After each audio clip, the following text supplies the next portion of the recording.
There is a particular kind of tiredness that has nothing to do with sleep. It arrives in the middle of ordinary days, while working, while eating, while sitting near a window watching the fields outside change color with the season.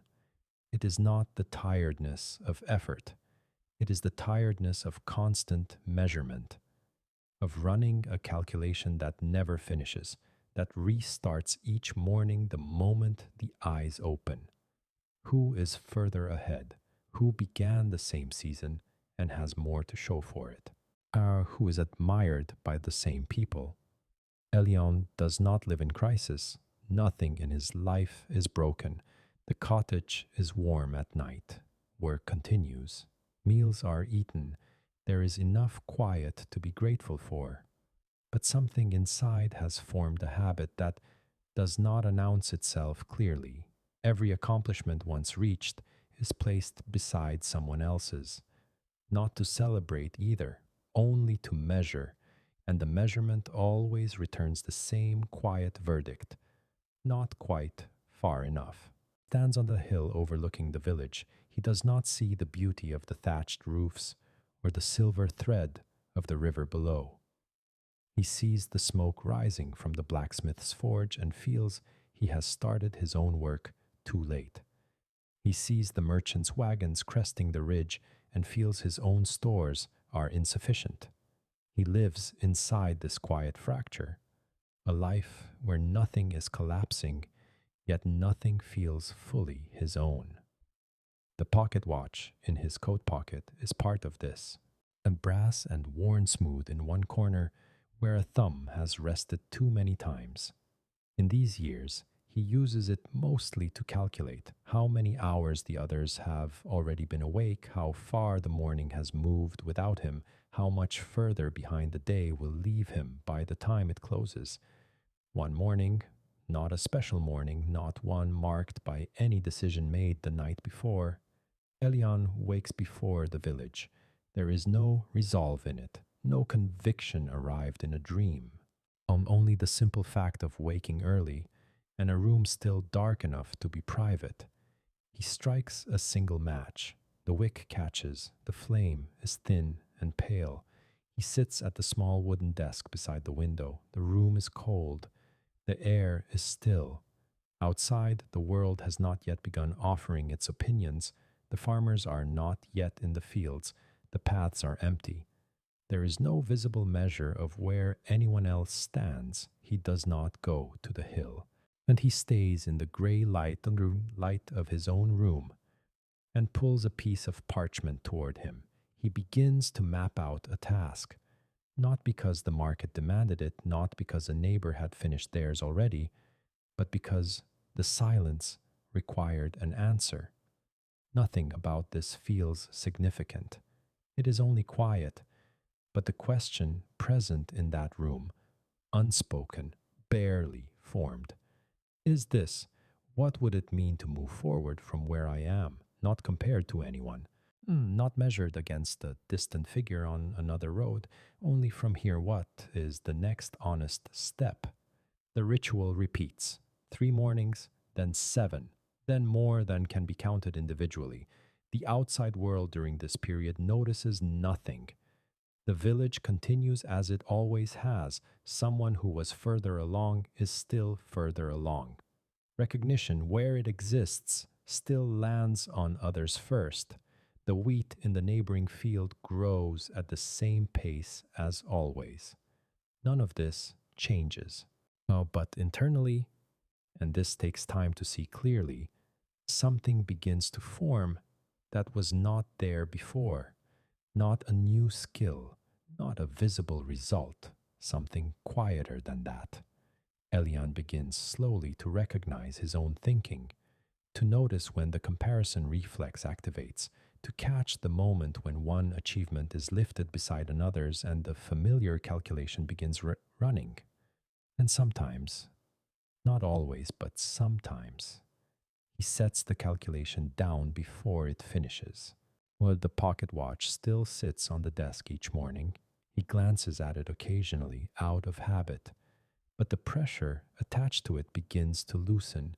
It no longer feels like a judge. It begins to feel more like a metronome, not telling him he is late, but telling him he is present. Then comparison returns, as it always does when a pattern is forming that it cannot survive. Word arrives that someone who began the same season has been entrusted with greater responsibilities. Another, who once seemed to struggle, has found a direction that suits them remarkably well.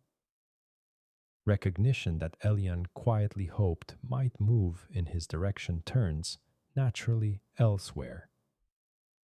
The early mornings feel fragile in that period. What is the use of a private ritual when the visible results still favor others? The desk is only a desk, the morning light only light, the words written, the plans made, the small practices repeated. What do they actually change? If the world continues arranging itself around other people's movement, he sits at the desk on one of these mornings and does not write, only looks through the glass at the pale sky beginning to form above the tree line. The pocket watch is in hand, thumb resting in its worn corner. The pull toward the hill is strong. To stand up there and watch and calculate, at least that would feel like knowing something. Instead, he remains at the desk, not because he has found an answer, and not because the doubt has resolved, only because the chair is familiar now, the room is familiar, and there is something in that familiarity, it turns out, that comparison cannot easily enter. He returns to his work. He does not seek a sudden turn in his fortunes. He seeks only the next consistent line. The shift, when it comes, does not announce itself. It is more like a change in weather that you notice only after it has settled. Chaban. One morning, Elian wakes and crosses the room to the desk without the negotiation that used to precede it. There is no conversation between comfort and commitment, no weighing of whether today is the day to begin again or rest again. The time simply belongs to him, quietly. Without needing to be claimed, he realizes that he no longer wakes early to escape the noise of comparison. He wakes early because the hour is his, because he has returned to it enough times that returning has become, without ceremony, the shape of the day. The pocket watch lies on the desk.